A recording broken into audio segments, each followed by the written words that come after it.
Bismillahirrahmanirrahim. Assalamualaikum warahmatullahi wabarakatuh. Bismillah walhamdulillah wala haula wala quwata illa billah.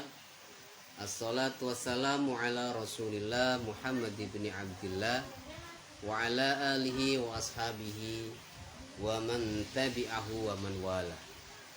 Amma ba'du, saudaraku, sahabatku, semua teman-teman di dunia digital, di ruang maya ini. Alhamdulillah sore hari ini kita bisa kembali berbincang, kita ngobrol sambil menunggu waktu berbuka puasa di program Ramadan Keren bersama Madinah Iman Wisata. Kisah dan hikmah Ramadan yang kita ulas setiap hari menjelang berbuka puasa, kurang lebih jam 5 atau setengah 6 sampai nanti beduk maghrib, dan kita akan menikmati santap berbuka puasa. Teman-teman semua, hari ini kita akan berkisah tentang satu cerita yang pernah diungkapkan oleh Rasulullah SAW. Kisah ini diriwayatkan oleh Imam Bukhari dan juga Imam Muslim, bahwa Rasulullah SAW bersabda, dalam sabda beliau menceritakan bahwa ada seorang ahli ibadah yang pernah hidup di zaman Bani Israel. Berarti zaman dulu ya, sebelum Rasulullah SAW ada, sebelum Rasulullah diangkat menjadi seorang Rasul dan Nabi, jauh di masa Bani Israel ada seorang abid, ada seorang ahli ibadah. Ahli ibadah ini bernama Juraij, ya. Juraij ini orangnya alim, orangnya baik, orangnya soleh, rajin ibadah, dan hidupnya itu dipersembahkan untuk ibadah saja. Tidak ada aktivitas macam-macam kecuali hanya untuk diperuntukkan untuk beribadah kepada Allah Subhanahu wa taala. Jadi kalau dalam bahasa kita, beliau ini adalah orang yang pokoknya hidupnya untuk ibadah. Karena itu beliau tinggal di sebuah sauma'ah itu semacam kuil gitu ya, semacam tempat peribadahan orang Yahudi. Kalau dalam bahasa kita namanya sinagog lah gitu ya. Ada tempat yang memang dia gunakan selain sebagai tempat tinggal, juga tempat dia beribadah, dia berzikir kepada Allah Subhanahu wa taala. Nah, di dalam tempat dia, ya, tempat ibadahnya itu, karena dia tinggal di situ dan juga dia menjalani kehidupan sebagai tokoh agama juga di situ. Nah, suatu ketika dia sedang menjalankan sholat. Ketika menjalankan sholat, ibunya datang. Ibunya datang lalu berkata, "Ya Juraij, ini ummuka, fakallimni." Kata ibunya begitu. "Wahai Juraij, ini ibumu, ini aku, ini ibumu datang." Gitu. Tapi Juraij ketika itu sedang di dalam tempat ibadahnya, tidak menjawab panggilan ibunya. Ya, karena dalam keadaan sholat, di dalam hatinya si Juraij ini berkata, "Fa ya Rabbi ummi wala sholati." Ya Allah, ini ibuku manggil, aku harus memenuhi panggilan ibuku atau aku selesaikan sholatku. Di dalam hatinya sang Juraij ini, dia tidak ada keinginan apapun untuk tidak patuh kepada ibunya.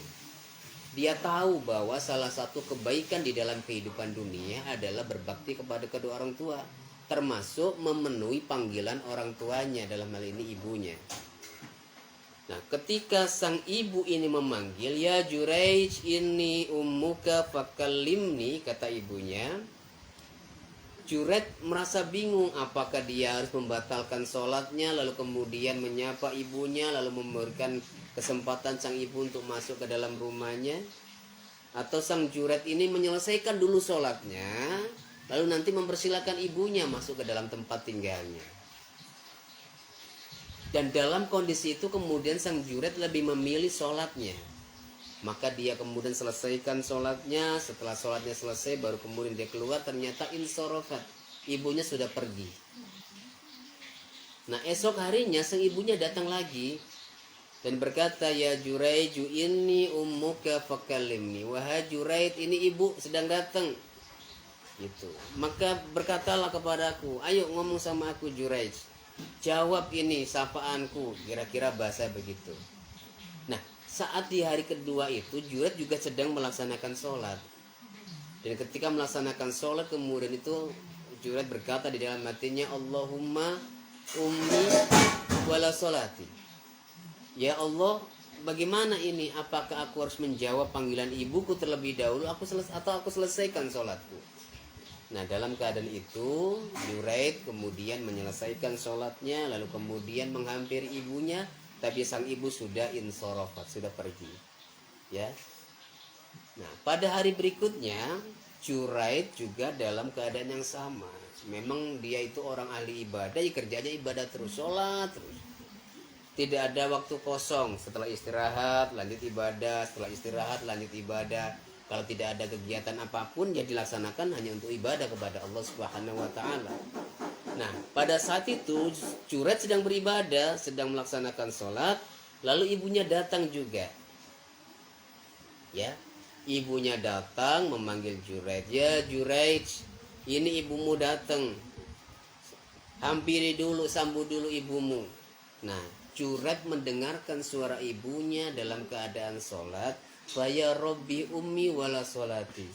Ini ibuku datang, aku harus melayani ibu terlebih dahulu ya Allah, atau aku lanjutkan sholatku. Nah, tapi kemudian Juraid menyelesaikan sholatnya. Dan dalam ketiga kalinya ini ibunya memanggil-manggil Juraid, tidak ada suara yang menyauti. Juraid tidak menjawab panggilan ibunya, kan dalam keadaan sholat, dan ibunya tidak tahu bahwa Juraid sedang melaksanakan ibadah, melaksanakan sholat di dalam rumahnya. Setahu ibunya bahwa dia memanggil Juraid dan Juraid tidak menjawab panggilan ibunya itu. Di saat itu ibunya kemudian berdoa, ya Allah, ini saya sudah manggil anakku 3 kali tidak dijawab. Maka janganlah engkau pertemukan kematian kepada anakku. Janganlah engkau matikan anakku terlebih dahulu sebelum dia mendapatkan cobaan yang berat, yaitu akan datang seorang perempuan yang akan memfitnahnya.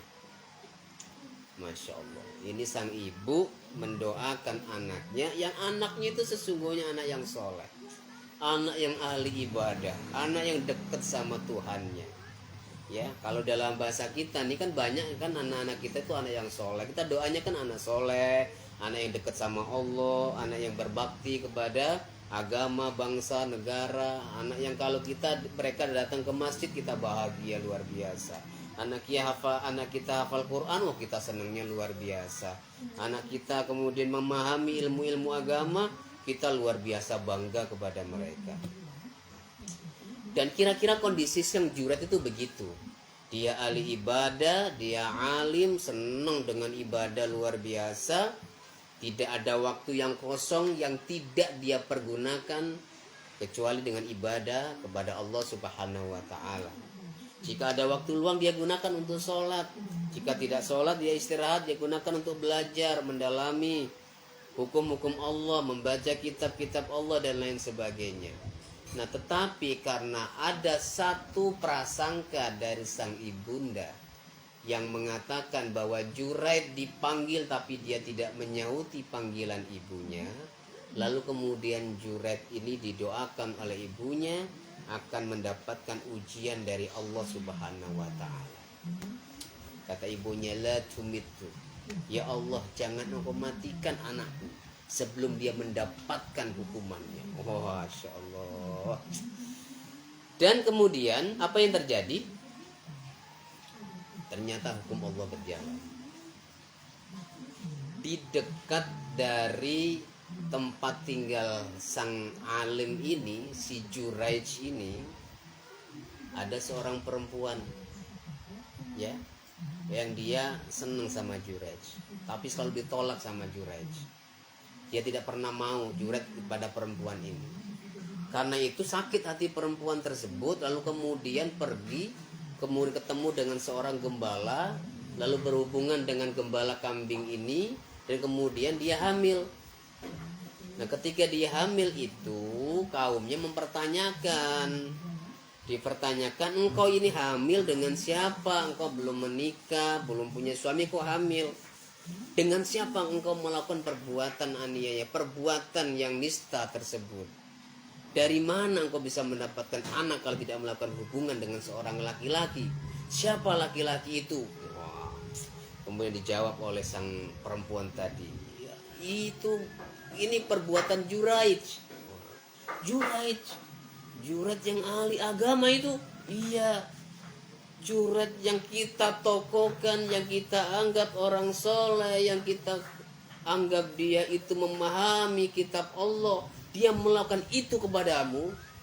Kata sang Juraij, iya. Kata sang perempuan tadi, Juraij yang melakukan ini. Masya Allah, itu kemudian warga kaumnya, orang kampung mendatangi tempat tinggalnya sang Juraij tanpa babi bu, lalu kemudian tempat ibadahnya, sinagognya, semuanya itu langsung dirobohkan, dihancurkan, ya. Dalam riwayat yang lain bahkan dilakukan persekusi kepada sang Juraij. Nah, pada saat itulah kemudian sang Juraij tidak bisa berbuat apa-apa.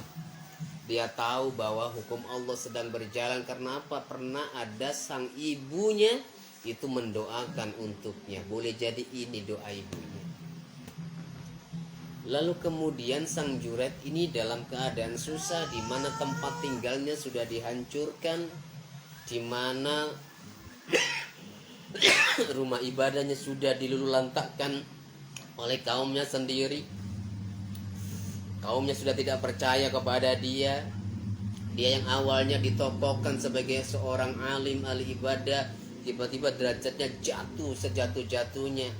Dia dianggap bukan lagi orang yang ahli ibadah, tapi dianggap oleh kaumnya sebagai orang yang buruk moralnya, yang jelek akhlaknya, yang melakukan perbuatan aniaya, perbuatan nista kepada perempuan di kampung itu, sampai kemudian lahir seorang anak. Lalu kemudian sang Juraij berkata, kenapa engkau lakukan ini kepadaku? Kata orang kampungnya, ini karena engkau melakukan perbuatan yang tidak seharusnya engkau lakukan. Engkau ahli ibadah tapi perbuatanmu lacur semacam ini. Engkau telah menodai seorang perempuan dan bergaul dengan seorang perempuan sehingga menjadikan dia punya anak dan mengaku bahwa dia itu anakmu. Lalu Juraij berkata, aku akan tunjukkan kebenarannya, bahwa aku tidak pernah melakukan itu sekalipun. Izinkan aku melaksanakan sholat. Setelah sholat nanti aku tunjukkan kebenarannya. Lalu kemudian kaumnya membolehkan dia sholat. Dan setelah dia sholat, lalu dia menghampiri sang anak lalu mengusap kepalanya dan berkata, ya sobi, wahai anak kecil, man abuka, siapa bapakmu? Anak kecil tadi yang masih bayi diusap kepalanya sama Juraij. Lalu kemudian tanya, bapakmu siapa? Orang kampung heran. Ya, bagaimana sang Juraij mau menjelaskan dan bagaimana membuktikan bahwa dia tidak bersalah. Dan subhanallah, luar biasa, ketika diusap kepalanya oleh Juraij, sang ahli ibadah ini, lalu kemudian tanya asal usul sang anak, sang bayi tadi, lalu kemudian menanyakan siapa nama ayah sebetulnya. Sang anak ini kemudian menjawab, Abi Ra'yul Ghanam. Dalam riwayat ini disebutkan Abi Ra'yul Dha'n. Bapakku, ayahku adalah seorang penggembala kambing, kata sang anak kecil tadi yang masih bayi. Ya, ketika itu orang-orang kampung kaumnya Juraij kemudian tahu kalau anak kecil ini mengaku, berarti ada mukjizat yang telah terjadi, ada karomah diberikan kepada Juraij. Sehingga apa? Sehingga sang anak bisa mengakui bahwa Juraij tidak melakukan perbuatan aniaya, tidak melakukan perbuatan nista. Karena apa? Sang anak menjawab bahwa bapaknya bukan Juraij, tapi bapaknya adalah sang penggembala kambing. Masya Allah. Lalu orang kampungnya merasa salah, meminta maaf kepada Juret. Lalu kemudian kami akan bangunkan lagi ya tempat ibadahmu, tempat tinggalmu dari emas, dari perak. Kata Juret, tidak usah begitu, cukup kalian ganti tempat tinggalku, kalian ganti tempat ibadahku dengan bahan-bahan yang terbuat dari tanah. Nah, saudaraku, ini adalah sebuah ibroh. Apa hikmah yang bisa kita ambil dari cerita ini? Dari kisah ini, pelajaran apa yang bisa kita dapatkan? Bahwa bagaimanapun kita itu punya hubungan dengan orang tua kita. Allah Subhanahu wa taala berfirman, wa qadha rabbuka alla ta'budu illa iya. Dan Tuhanmu mewajibkan kepada kalian bahwa tidaklah kalian boleh menyembah kepada siapapun kecuali kepada Allah. Yang pertama, kewajiban kita sebagai manusia adalah beribadah kepada Allah, menyembah Allah. Yang kedua, wabil walidaini ihsana, dan kepada kedua orang tua kita berbuat baik. Imma yablughanna indakal kibar ahaduhuma aw kilahuma, dan jika bersamamu ada seorang orang tuamu yang masih ada, yang masih hidup, baik salah satunya maupun dua-duanya, dan mereka dalam kondisi sudah sepuh, sudah tua, fala taqul lahuma uffin, maka janganlah kalian mengatakan uff, wala tanharhuma, dan jangan membentak. Jadi ngomong membentak orang tua itu nggak boleh, ngomong keras sama orang tua juga nggak boleh. Ya, Allah mewajibkan untuk berbuat baik kepada kedua orang tua ya. Artinya birrul walidain itu sebuah kewajiban. Nah, kalau saja doanya orang tua seperti sang ibunya Juraij kepada sang anak, yang mana anaknya itu adalah seorang ahli ibadah, orang yang alim, ya, dan sang ibu tidak tahu kondisi anak yang sedang ibadah, lalu mendoakan sang anak yang sedang ibadah itu dengan doa keburukan, ternyata Allah wujudkan. Allah jadikan doanya ibu tersebut, meskipun doanya itu doa yang buruk kepada anaknya, meskipun anaknya anak yang soleh, meskipun anaknya ahli ibadah. Tuh, jadi kita harus hati-hati. Meskipun kita ini sering ke masjid, ya teman-teman semua, meskipun kita sudah banyak amal ibadahnya, meskipun kita ini sholatnya, puasanya rajin sekali, atau kita hafal Quran boleh jadi, tapi kalau kita tidak punya kebaktian kepada kedua orang tua, maka atau memberikan rasa kesal kepada kedua orang tua, menyakiti hati orang tua, dan kemudian orang tua kita berdoa, doa apapun, doa baik pasti diwujudkan oleh Allah, doa buruk juga akan diwujudkan oleh Allah. Ya, karena itu Rasulullah Shallallahu Alaihi Wasallam bersabda tentang doanya orang tua ini. Kata Nabi, doaul walid liwaladihi ka doain nabi li ummatihi. Doanya orang tua, terutama sang ibu kepada anaknya, itu seperti doanya Nabi untuk umatnya. Seorang nabi itu kalau sudah angkat tangan berdoa untuk umatnya, Allah pasti wujudkan. Begitu juga seorang orang tua, terutama ibu yang berdoa untuk anaknya, lisannya itu penuh dengan keajaiban. Lisannya ibu itu penuh dengan keramat. Doa apa saja yang diberikan kepada anaknya itu pasti Allah kabulkan. Begitu juga seorang anak yang tidak berbakti kepada kedua orang tua, atau dia durhaka kepada kedua orang tua, atau dia menyakiti orang tua, menorehkan irisan luka di hatinya, maka Allah juga akan segera membalas perbuatan itu. Ada dua perkara kata Nabi yang ini berupa dosa. Yang dosa ini Allah tidak akan tangguhkan hukumannya sampai nanti di hari kiamat. Tapi Allah segerakan, Allah berikan kontan selama hidup di dunia ini. Ya, apa dua dosa ini? Yang pertama adalah al-baghyu, perbuatan melacurkan diri, perbuatan zina. Ya, hubungan laki-laki dan perempuan di luar perkawinan, Allah akan berikan dia hukuman sejak di dunia ini. Kalau dia tidak bertaubat, maka Allah lanjutkan hukuman nanti di akhirat.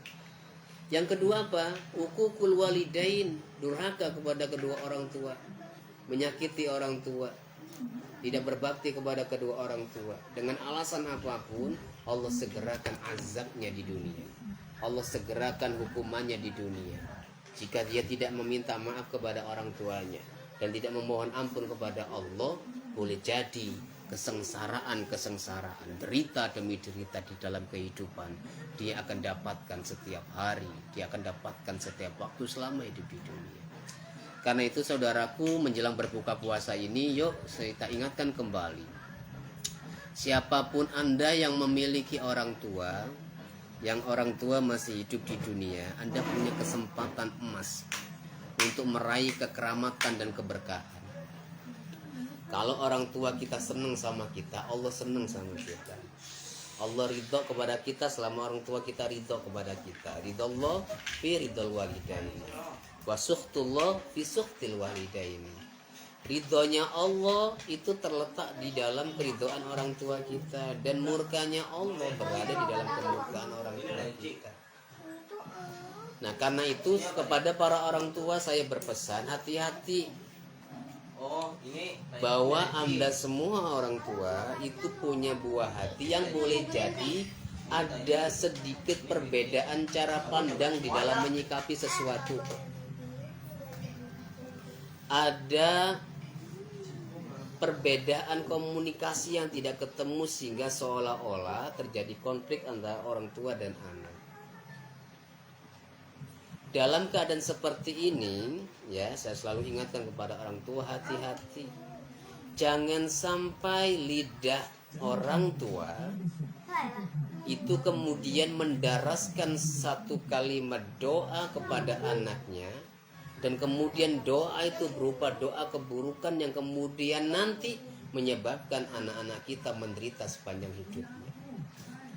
Kalau kita mendapati anak-anak kita tidak sesuai dengan keinginan kita, anak-anak kita susah, ya, kita berikan pengarahan. Anak-anak kita tidak sesuai dengan kemauan kita, mereka punya jalan hidup sendiri. Apa yang kita lakukan? Doakan mereka. Karena apa? Doa kepada sang anak ini, lisan orang tua itu selevel dengan lisannya Nabi. Doanya orang tua itu selevel dengan doanya Nabi. Maka jika orang tua berdoa persis seperti seorang Nabi berdoa, dan Allah pasti mengijabah doa-doa orang tua. Bagaimana yang kita lakukan? Para orang tua berikan doa kebaikan. Kalau anak kita tidak sesuai yang kita inginkan, doakan supaya mereka mendapatkan kehidupan yang lebih baik. Jika anak kita berada di jalan yang salah, doakan mereka supaya mereka kembali ke jalan yang benar dan bertaubat kepada Allah. Jangan selalu lelah dan letih untuk selalu mendoakan anak kita doa kebaikan. Karena boleh jadi dengan doa-doa itulah yang kemudian suatu hari nanti menjadikan anak-anak kita menjadi anak yang soleh, anak yang berbakti kepada orang tuanya, dan anak-anak yang sukses di masa depannya. Mudah-mudahan kajian pagi sore hari ini ada manfaatnya. Kita ketemu lagi esok menjelang berbuka puasa di dalam program yang sama di Ramadan Keren bersama Madinah Iman Wisata di Facebook ini, ya. Jangan lupa, kalau ada pertanyaan silakan boleh menuliskan di kolom komentar. Jika itu pertanyaannya perlu dibahas, besok insya Allah akan kita bahas. Kalau cukup bisanya dibalas dengan komentar, nanti insya Allah kita balas di kolom komentar, ya. Demikian, mudah-mudahan ada manfaatnya. Kita ketemu lagi esok sore di dalam program Ramadan Keren ini. Kita akan berkisah dan mengambil ibrah dari banyak cerita yang pernah disampaikan oleh Rasulullah SAW.